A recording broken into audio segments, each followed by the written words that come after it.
The gleaming corridors of the Earth Defense Force ship Horizon stretched before Mira like a maze of metal and mysteries. Her four-fingered hand traced the air just above the handrail, unwilling to touch what humans so casually grabbed. The metal surfaces, while polished, seemed primitive compared to the smooth bioengineered passages of Commonwealth vessels. Lieutenant Anna Reed watched the alien student with barely hidden amusement. The young Commonwealth observer moved like a dancer, her blue-tinted skin almost glowing under the ship's lights. Every few steps, Mira's large, silver eyes would widen at some new human behavior that went against her species' strict hygiene protocols. "And this is our main dining hall," Anna explained, gesturing to the large room filled with crew members. She couldn't help but smile as Mira's antenna twitched in what she had learned was a sign of distress. "They are touching the food with their hands." Mira's melodic voice carried a note of horror. On her world, food was consumed through carefully sterilized tubes to prevent contamination. A burly crew member walked past, taking a huge bite from a hamburger. Mira stepped back, her antenna now fully erect. "How do they not get sick?" Anna tried to explain about immune systems and the benefits of exposure to minor bacteria, but Mira's expression suggested she wasn't convinced. The Commonwealth's medical technology had eliminated the need for natural immunity, and with it, their understanding of human resilience.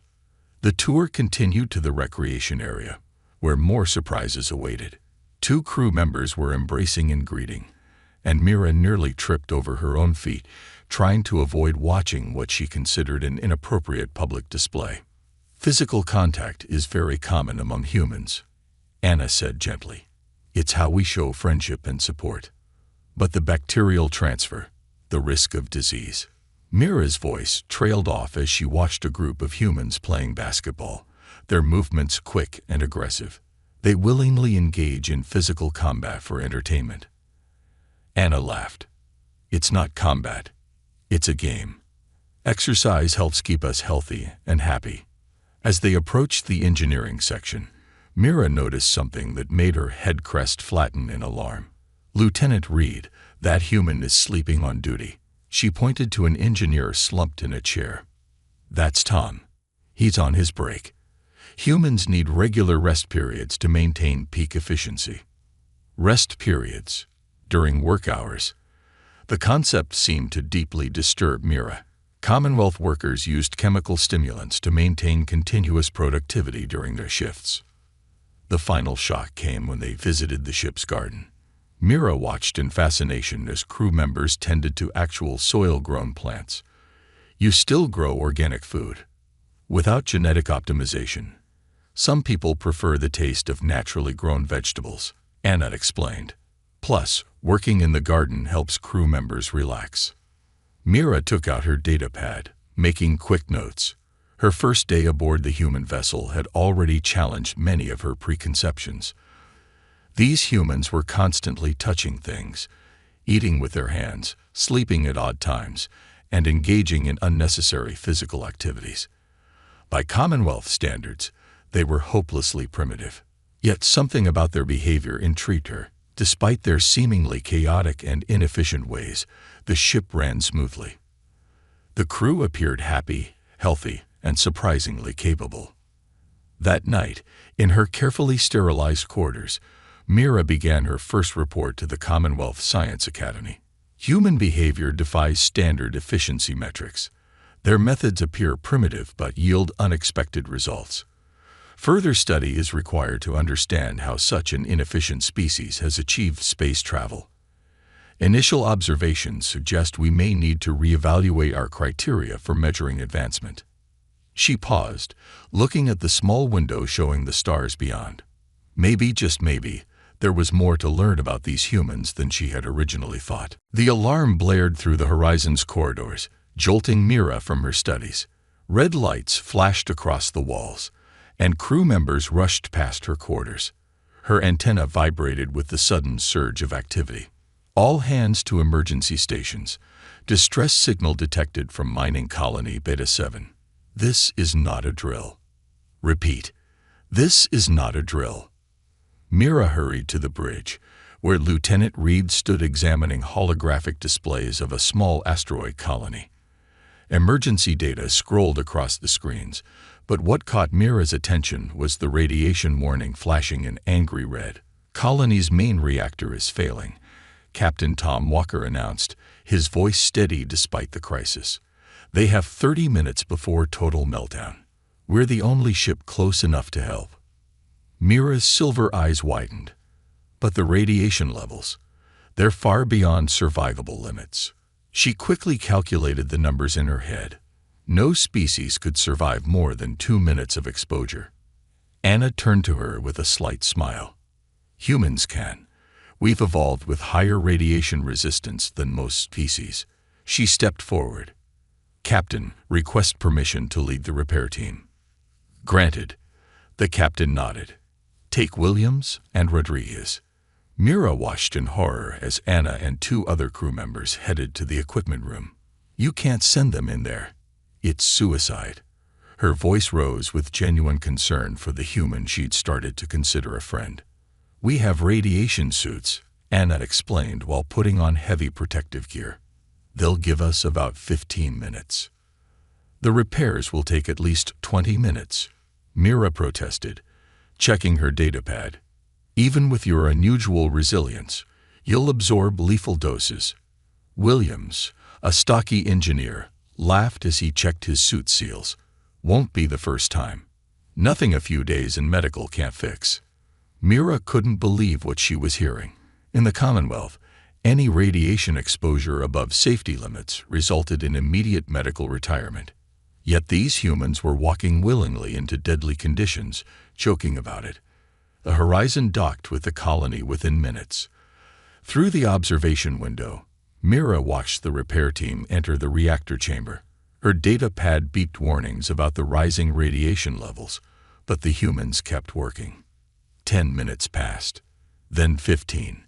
Mira's antenna drooped with anxiety as she monitored their life signs. Their heart rates were elevated, body temperatures rising, but they didn't stop. Just need to stabilize this last connection. Anna's voice crackled over the comm, strained but determined. Rodriguez, hold that cooling line steady. Hurry, the captain urged. Your radiation exposure is reaching critical levels. At 18 minutes, Mira couldn't watch anymore. By her species standards, the repair team should have already collapsed. She turned to leave, not wanting to see her friend's final moments. Then she heard cheering. Reactor stabilized. Temperature dropping to normal levels. Anna's triumphant voice filled the bridge. Colony saved, Captain. The repair team emerged from the reactor chamber, their suits showing signs of radiation damage. All 3 humans were pale and sweating, but alive. They headed straight to medical, supporting each other with tired smiles. Later that evening, Mira visited the medical bay. Anna lay in a bed, connected to various treatment machines, but still managed to wave cheerfully. Why did you do it? Mira asked softly. The risk was too high. The Commonwealth would have evacuated the colony and written off the loss. Anna's tired face grew serious. Because we could save them. 300 people lived in that colony. Families, children. Sometimes you have to risk everything to save others. Mira left the medical bay with much to think about.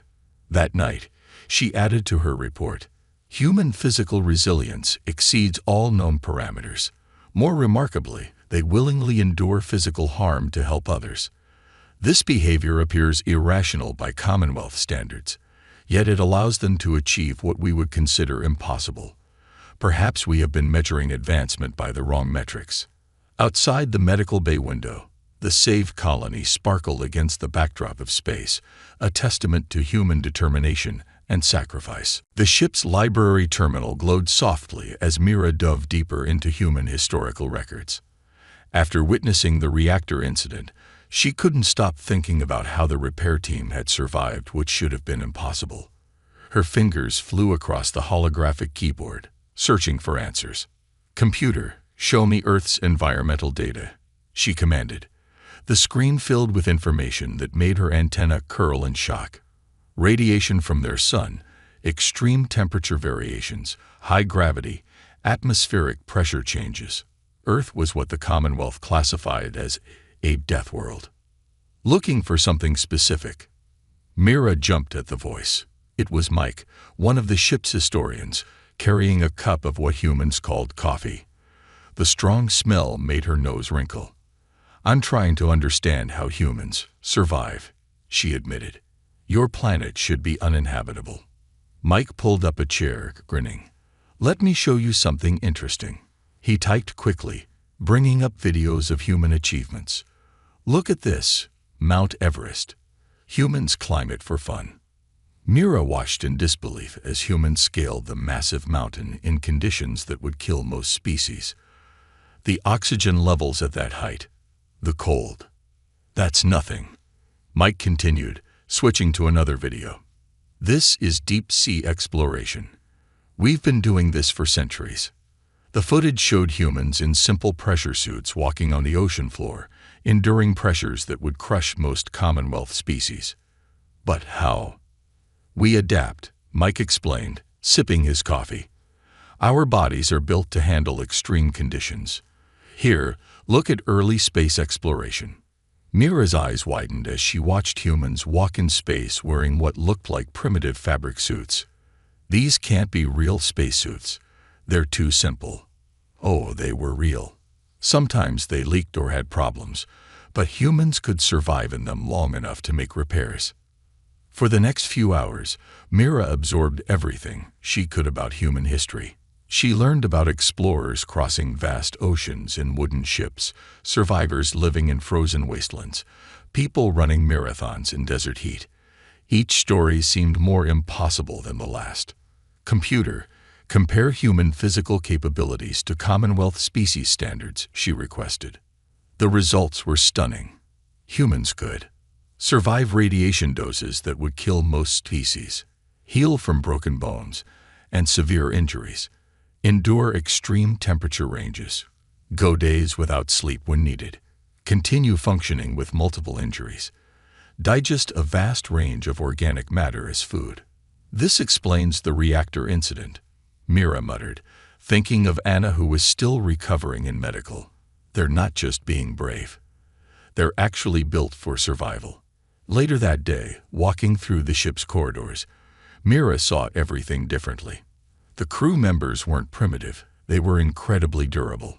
She watched a maintenance worker lift a heavy panel barehanded, remembering that Commonwealth workers would need mechanical assistance for the same task. In the gym, she observed humans deliberately stressing their bodies through exercise, making themselves even stronger.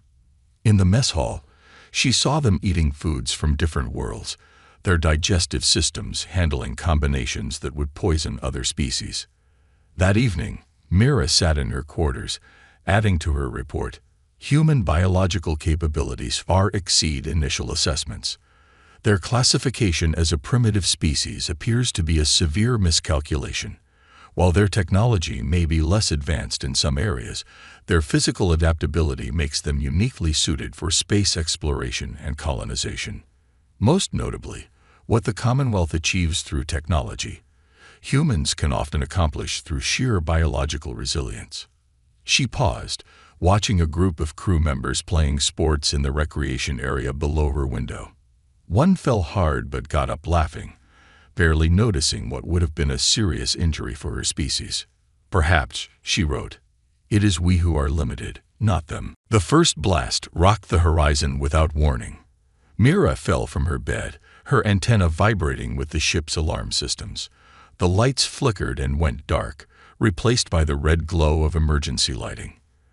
"All hands, battle stations, unknown vessel firing on port side. This is not a drill." Captain Walker's voice echoed through the corridors. Mira rushed to the bridge, holding the walls for support as another hit shook the ship. She found controlled chaos. Crew members working quickly at their stations while Lieutenant Reed, now recovered from the reactor incident, called out damage reports. "Direct hit to sections 5 through 8, Anna announced.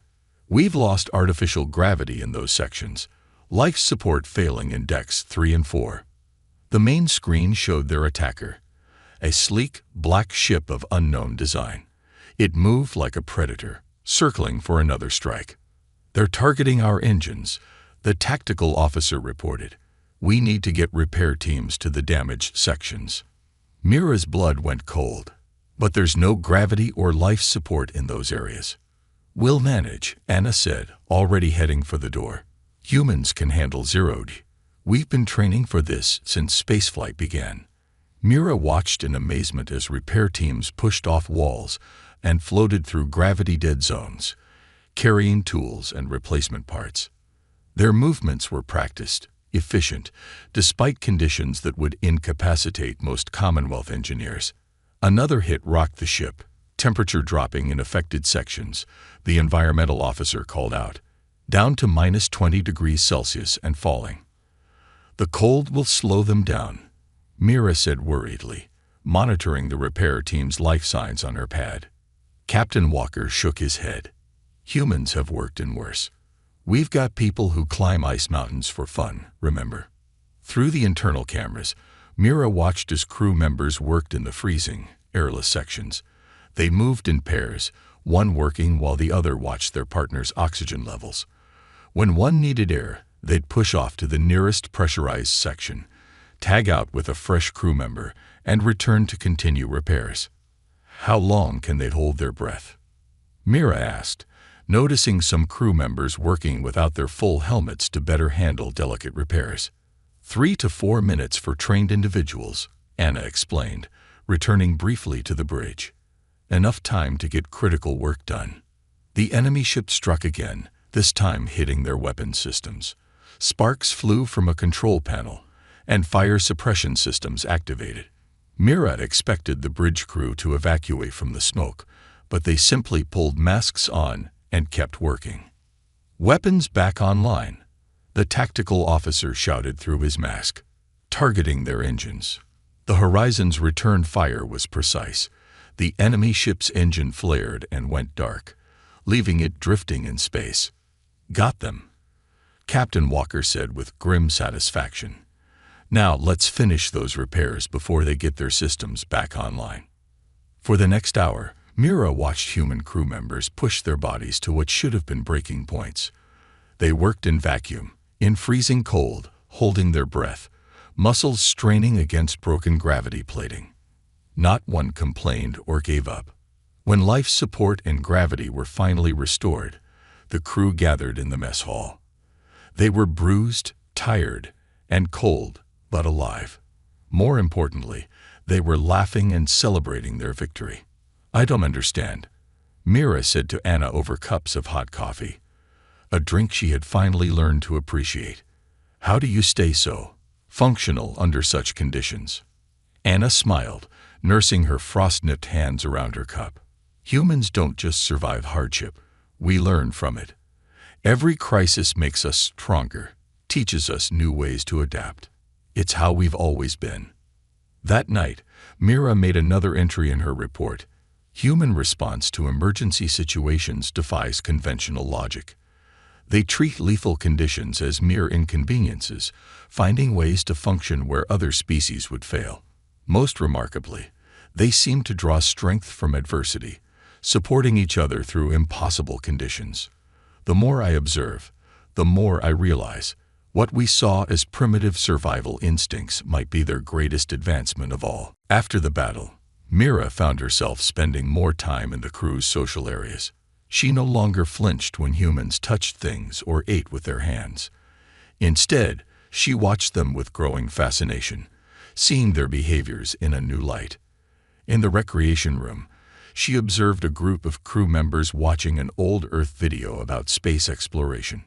The humans on screen wore primitive spacesuits, riding explosions into orbit in metal containers that looked terrifyingly simple.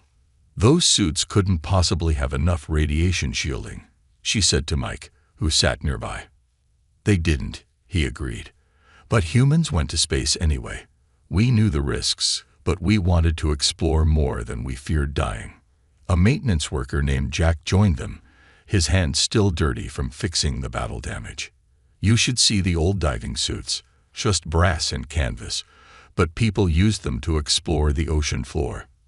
For the first time, Mira saw these primitive human achievements differently. Her people had waited until they had perfect safety systems before attempting space travel. Humans had gone ahead with what they had, relying on their toughness and determination to survive. Later that day, she visited the ship's art room, a space she had previously considered an inefficient use of resources. Anna was there, painting despite her still healing hands from the recent crisis. "Why do you make art when you're injured?" Mira asked. "Shouldn't you be resting?" Anna added another brush stroke to her painting of Earth's ocean. "Art helps us process experiences, express feelings. It's not about efficiency. It's about being human." Mira studied the painting. The waves looked angry, powerful, yet there was a tiny boat riding them. "Your species seems to seek out challenges," she observed. "We do," Anna smiled.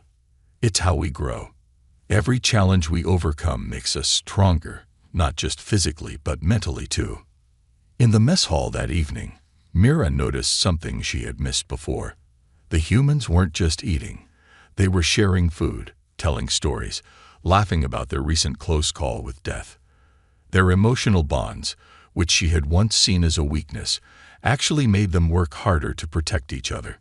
She watched two engineers arm wrestle while others cheered them on. Their primitive, competitive nature drove them to constantly improve, to push their limits. In the garden, she found the captain checking on plants damaged during the battle. He was carefully tending to broken stems, binding them so they could heal. "Why waste time on damaged plants?" she asked. "You could just grow new ones." "Everything deserves a chance to recover," he replied. "These plants, like us, can be surprisingly resilient if given the opportunity." That simple statement made Mira think. Her people would have discarded the damaged plants, just as they would have abandoned the mining colony, just as they would have surrendered during the recent battle. Later, she heard music coming from the crew quarters. A group had gathered with simple instruments, guitars, drums, and their own voices. The melody was complex, emotional, yet somehow uplifting. "Would you like to join us?" one of the crew members asked. For the first time since boarding the Horizon, Mira sat directly among humans, feeling their warmth, sharing their space.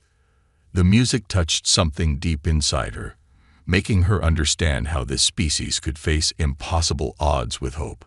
In her quarters that night, she wrote, "I have been mistaking complexity for advancement.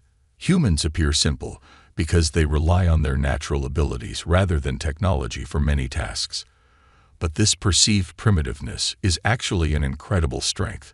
Their adaptability, emotional connections, and artistic expression aren't evolutionary leftovers. They're essential tools for survival and growth. They create art while injured, celebrate after facing death, and treat damaged things with care. These traits, which we considered primitive, allow them to thrive in conditions that would break more advanced species." She looked at her reflection in the window, seeing her own prejudices finally falling away. Perhaps being primitive wasn't such a bad thing after all. The distress call came during the night shift. Mira was in the command center with Anna when the message crackled through. "Mayday. Mayday. This is passenger liner Star Dream. We are under pirate attack. Women and children aboard. Please help." Captain Walker's response was immediate. "All hands to battle stations. Engineering, give me everything you've got." The Star Dream appeared on their screens, a civilian ship, badly damaged and surrounded by 3 pirate vessels. The pirates were forcing their way through the liner's airlock. "We're still 10 minutes out," Anna reported grimly. "They'll be aboard before we get there." "Then we do this the hard way," the captain said. "Prepare for boarding action. Lieutenant Reed, gather your team." Mira's antenna straightened in alarm. "Boarding action? You mean going outside the ship? In space? It's the only way to save those passengers," Anna explained while checking her weapon. "We can't shoot at the pirates while they're attached to the civilian ship." Mira followed Anna to the equipment room, watching in disbelief as 20 humans prepared for space combat. They wore light tactical suits that seemed impossibly thin for space warfare. "Those suits won't protect you from weapons fire," she protested. "They'll give us enough time," Anna replied, checking her magnetic boots. "Better mobility this way. We need to be fast." Mira understood the physics involved. The humans would have to jump across open space, fighting in zero gravity while trying to protect civilians. By Commonwealth standards, it was beyond insane. "Let me help," Mira found herself saying.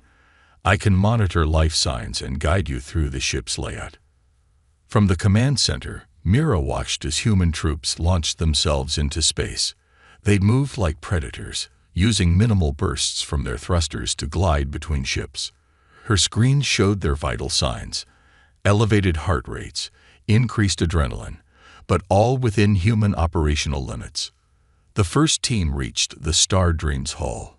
Instead of looking for an airlock, they cut their way in using handheld lasers. Mira's jaw dropped as she watched them deliberately vent sections of the ship to space, using the explosive decompression to disorient the pirates. "Port side team, 3 hostiles ahead," she called out, reading the life signs. "They're holding position in the cargo bay." "Roger that," Anna's voice came through. "We'll give them a proper human welcome."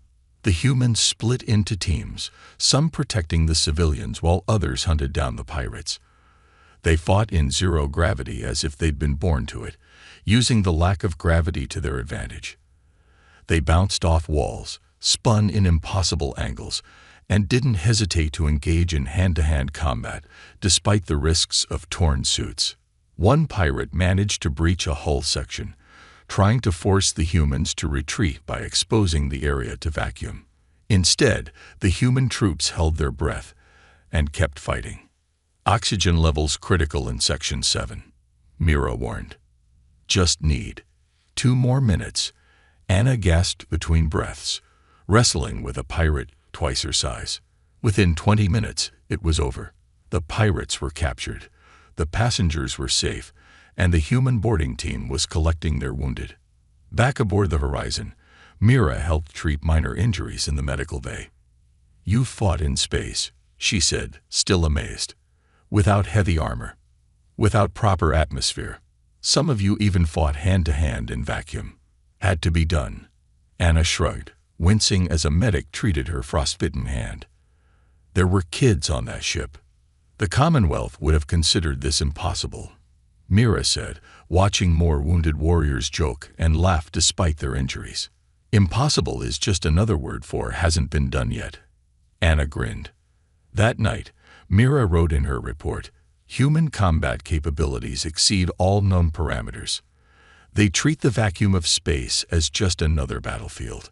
Their ability to fight in zero gravity, their willingness to risk their lives, and their tactical use of supposedly lethal conditions demonstrate a level of space warfare that no Commonwealth species can match. When protecting others, they seem to ignore the very laws of survival. Perhaps that is their greatest strength, the ability to achieve the impossible simply because it needs to be done." Mira sat in her quarters on her last night aboard the Horizon, staring at the blank screen where her final report to the Commonwealth would go. After 3 months of observing humans, everything she had originally believed had changed. She began to type. To Commonwealth High Council. Subject: Reassessment of Human Species Classification. I arrived on the Earth Defense Force ship Horizon expecting to document the primitive nature of humanity. I leave understanding that we have made a grave error in our assessment of this species. What follows is my recommendation for immediate reclassification of humans as a premier spacefaring race. First, their supposed primitiveness is actually unmatched adaptability. While we rely on technology to survive hostile environments, humans have evolved to endure conditions that would kill most species. They survive radiation, extreme temperatures, high pressure, and even vacuum exposure for short periods. I have witnessed them perform reactor repairs in lethal radiation, work in zero gravity without advanced suits, and conduct space combat operations that our military experts claimed impossible. Their bodies heal from injuries that would permanently disable our kind. but their physical capabilities are not their most remarkable trait. Humans possess something our advanced civilization has lost: an unbreakable spirit. They face death with humor, celebrate after disasters, create art while injured, and risk their lives for strangers. Their emotional bonds, which we dismissed as primitive, give them strength beyond logical limits. I have watched them save a mining colony by exposing themselves to lethal radiation, repair critical systems in vacuum and freezing temperatures, fight pirates in space using minimal protection, work together under impossible conditions, recover from injuries that our medical science considers terminal. Their technological advancement, while behind ours in some areas, follows a unique path. They don't wait for perfect solutions. They take what they have and make it work through determination and creativity. This approach has allowed them to solve problems we thought impossible. Most importantly, humans show no fear of death when others need help.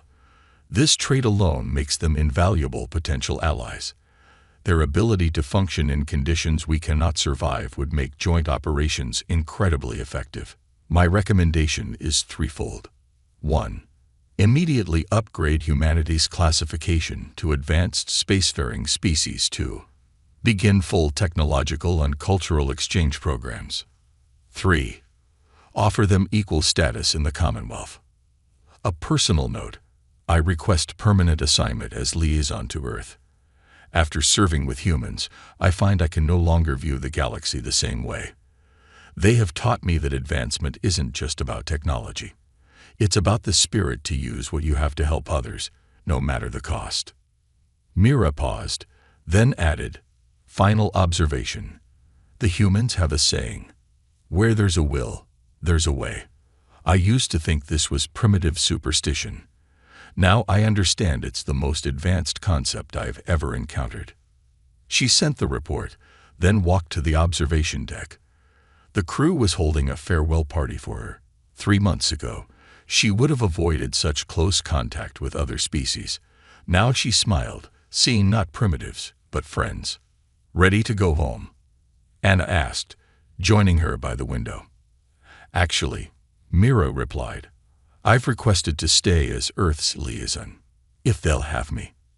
After everything you've seen, the radiation, the battles, our primitive ways. Because of everything I've seen, Mira corrected. Your people do the impossible every day, just because it needs to be done. I want to learn how. Anna smiled and did something that 3 months ago would have horrified Mira. She hugged her, and Mira, to her own surprise, hugged back. Among the stars, the Horizon continued its patrol, carrying its crew of impossibility makers, now including one alien who had learned that being primitive might just be the most advanced thing of all.